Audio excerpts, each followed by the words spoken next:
Good afternoon. I'm Captain Jared Tosco. I'm the Sector Commander of Coast Guard Sector San Francisco.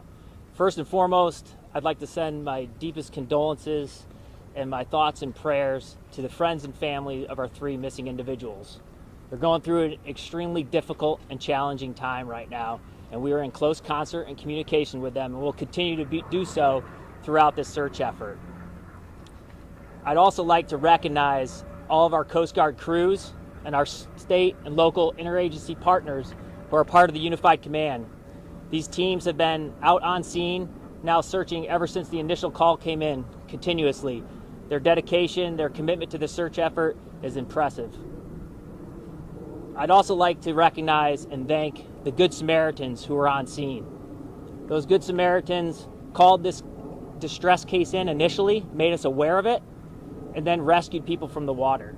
You all saved lives. Your actions saved lives. Our crews have now been out there for 23 hours straight. They've cumulatively covered 950 square nautical miles. In addition, they've searched over 1,700 miles of track line, utilizing 11 surface assets and 4 aircraft. We have completely saturated the search area.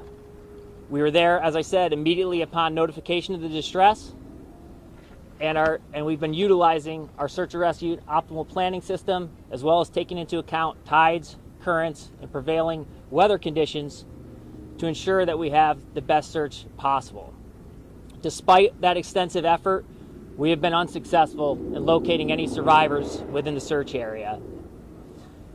Suspending an active search is one of the most difficult things we do as Coast Guard commanders. I don't take that responsibility lightly at all. Our goal is always to bring home families' loved ones, and we understand that families want answers, and that is never lost on us. That said, as I look at the extensive search effort we have put forth to this point, I look at the probability of success of locating a survivor within the search area, given everything we've put forth and all the environmental conditions. My intention is to suspend active search operations at sunset this evening. The families are aware, they've been notified, and our crews will continue to diligently search until we reach that point later this evening. Thank you. Good afternoon. Dean Crispin, Chief San Francisco Fire Department. Fire Department units assisted Coast Guard with a comprehensive search through the evening last night with the resources available on Fireboat 3, Fireboat St. Francis. At 6 o'clock this morning, the Coast Guard notified us that our services were no longer needed. However, they are continuing to conduct search and rescue operations on the bay. I would like to thank our regional partners and our city partners for their incredible collaboration and communication throughout this very difficult and challenging rescue operation. And I'd like to make a special thank you to the members of the San Francisco Fire Department for their courageous, brave, and professional actions during this very challenging and difficult rescue operation. I would like to share the final numbers that we have at this point. We have one individual who has been declared deceased. We have one canine who has been declared deceased. We have 3 members who were rescued and brought to Gashouse Cove and transported to the emergency room, who have now been released from the hospital and are doing okay. We have 13 members who were rescued and brought to Gashouse Cove, who received services in the reunification center and are now home safe. We currently have 3 individuals who are still unaccounted for, and the search continues and will continue until the Coast Guard deems it to discontinue. Thank you.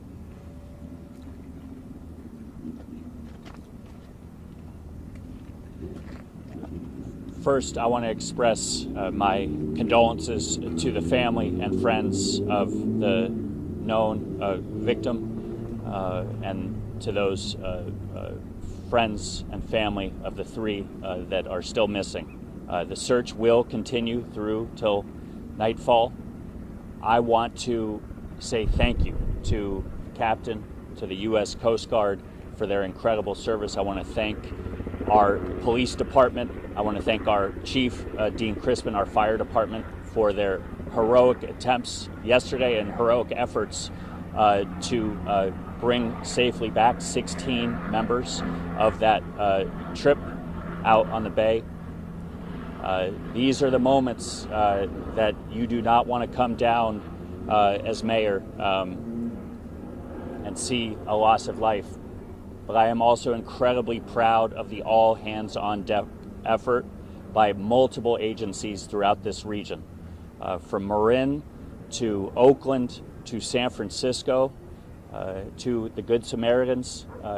It was a truly all hands on deck effort to save 16 people, and so my heart goes out to the families of the victims, and we will continue to partner with the U.S. Coast Guard in the coming hours. And once again, I want to thank everybody, Chief, Commander. Thank you for all that our local law enforcement did, and our partners throughout the region. We're happy to take some questions now. Anyone share the name of the person who's being honored at the memorial and the relation to the passengers? I don't think we have that answer. We talked with one of the fishermen, Good Samaritans, who was pulling people out of the water, and he described what he unfortunately believes were people inside the boats who were not able to get out of the boats. Is there a possibility that those three who were unaccounted for are likely still in that boat, and is there any way of locating them? It's a good question. Certainly, that's a possibility. I'd be speculating to say whether or not that was the case. What I can say is a 49-foot cabin cruiser had 3 different levels to the vessel. There was the weather deck up above with the canopy, but then there was the main deck and a lower deck that are both enclosed. So there is a high possibility that individuals could have been trapped inside the vessel. We've done survivor debriefs, and we do know that individuals were in the main deck and potentially below deck, so we know there were folks there. So that is a possibility. However, that is going to come out in the investigation stage of this. We're still focused on the search and rescue, trying our best to see if we can locate the 3 missing individuals. We're hearing different stories about how that boat may have gone down. We've heard there's a possibility of a fire, then we heard that there wasn't a fire. We talked with 2 gentlemen who were there, who assisted in rescuing those people, and they reported seeing either steam or smoke. Is there any idea or any intel from those who were on the boat about what may have caused it to go down? So first and foremost, the report of a fire is unsubstantiated. So after talking to survivors and talking to folks on scene and our own crews that were out there, there was no evidence at the time of a fire of any kind. What it does appear is that the vessel took a wave and was listing heavily and lost a little bit of stability, and then it quickly rolled over. The cause of that, though, at this point in time, I don't know. We're going to look into that as part of the investigation. What are the survivors telling your team about those few people who were stuck inside the boat? Why weren't they able to get out? Too many people that were injured, so there was only one window that was open. The captain was out of the boat. What happened to those 3? So all indications are that things happened very quickly. When the vessel took on a wave over the side, it quickly rolled to starboard, and then many people inside fell over. And then, as you can imagine, if a vessel were to capsize and go beneath the surface of the water, folks could get disoriented. It's dark, and obviously it was just a very challenging environment to put somebody in very suddenly. Yeah, go ahead, sir. Can you talk about how deep is the boat? How difficult does that make for divers to get down there? Has anybody been down there to actually eyeball to see if there's anybody in there? Because you don't quite get all that. So we're going to have to identify exactly where the vessel is on the bottom. We do know the last position. We know where it sunk, and where it is within the bay is approximately 130 feet of depth there. Obviously, the vessel, as a vessel sinks, it doesn't necessarily go straight down with the current, so it might move. So again, part of the investigation, but I know San Francisco PD is working with Cal OES to see if we can identify the location of the vessel, and then we'll go from there. But is that too far to send divers down? if you get below, from talking to our interagency partners, the police department and the dive teams, if we get much below 120 feet, it'd be extremely difficult to be able to dive on that. The medical examiner that identified the deceased male, the three people that are unaccounted for, are they all members of the same family along with the deceased person? What I can tell you is they were all close friends and family. Many of them were related, but I don't have the specifics on each individual person who they're related to, but they were all close friends and family. Will there be any attempts to lift up the boat? Leave that to Chief, will you just identify yourself, please, sir? Sure. My name is Commander Brian New. I'm the Commander of Special Operations Bureau. I do want to extend our condolences to the family that was impacted. And then also we want to thank the people that helped out and responded and rescued people. As for the question about the boat being lifted, that is a feasibility that we are looking into. Once again, it's all dependent on the capability of how deep the boat is underneath the water and whether or not we can lift it. And part of that process is we have to locate the boat first. And then once we locate the boat first, we have to send a RSOV or a underwater drone that will look at the feasibility and see how the boat is structurally sound. And then we can look at the feasibility and working with our partners on raising the boat if needed. Thank you.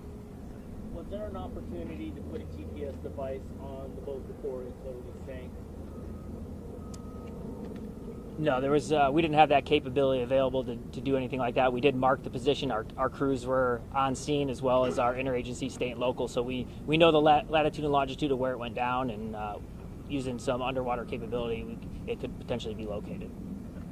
First, forgive me if you said this at the beginning, and for the morbid question, but is there any chance those 3 people missing are still alive?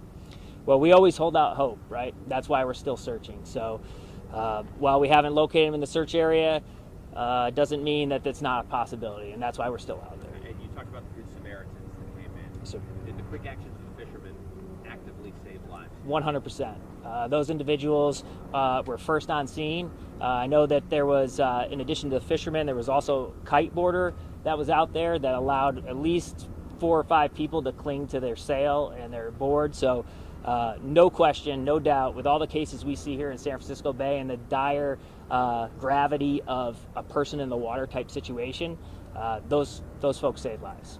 I can see a hand in the back that I don't think I've seen. Go ahead. Bay Area. Do you mind saying the owner of the boat, whether they were trained for bay and ocean trips? We're not releasing that information at this time. Yes. Once it changes, if it changes to a recovery effort, what does that look like for you? Is that still boats on the surface? Is that all underwater? What does recovery mean? Well, I can turn that over to our partners, but the Coast Guard does surface searches and rescue operations. So once it becomes recovery, we'll step back and turn it over to our partners. I want to make sure I've gotten everyone once, and I can go back to the people. He's going to also sorry. just do a little bit. So once it turns into recovery, then of course, we're going to look at options that companies that can do that. Like we mentioned before, is it an extreme depth that our divers cannot go past? So we're going to have to look for a specialized company that can help with the recovery and help lift the boat. So once we've figured all those factors, then of course it is an ongoing process. This hasn't happened as long as I can remember. So we're definitely going to have all hands on deck to think about how we're going to safely, recover the boat and also safely with the safety of our divers. Sir. Is there any sense for if there were any life jackets on board, if how many of the people who were on the boat were using life jackets? I don't have a count of how many people, but we do know that individuals were recovered with life jackets on, and there were life jackets on board the vessel. And the person who died? I don't have that detail. All right, we do last couple on second round, Sir Jim. Was that boat registered with the Coast Guard? And with 20 people aboard, was that a lot of people for that size of boat? So the vessel was documented. It's home ported out of Stockton, California. As I mentioned, it's a 49-foot boat with 3 levels, multiple living spaces on board. Certainly capable of handling that capacity of people, but there's a lot of things that goes into account when you consider stability of a vessel. But certainly capable of having that many people on board. Garrett. I was just wondering if you could go into kind of the maximum capacity of this boat, if it's known by the Coast Guard, and any details about whether it had a safety inspection that was valid by the Coast Guard, if there are any previous safety violations with this vessel? I don't have that detail in front of me now. It is a pleasure craft vessel, not a commercially regulated vessel, but yeah, I don't have those details available right now. Christian, wondering if there is a criminal investigation underway in regards to this, and then also wondering if any of those who were on the boat are associated with the boat. In other words, was the owner or operator of that boat one of the people who was rescued or is now deceased?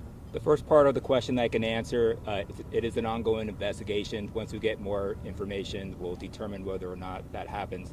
The second part of the question, I have no idea. Yeah, I can answer. I can answer that. Go ahead. So the pilot of the boat was transported in stable condition to the hospital in San Francisco and has since been released. So was the boat, did they charge, I mean, did they rent this boat from somebody? Was one of the family members the captain of this boat? This was just a pleasure craft on a recreational voyage.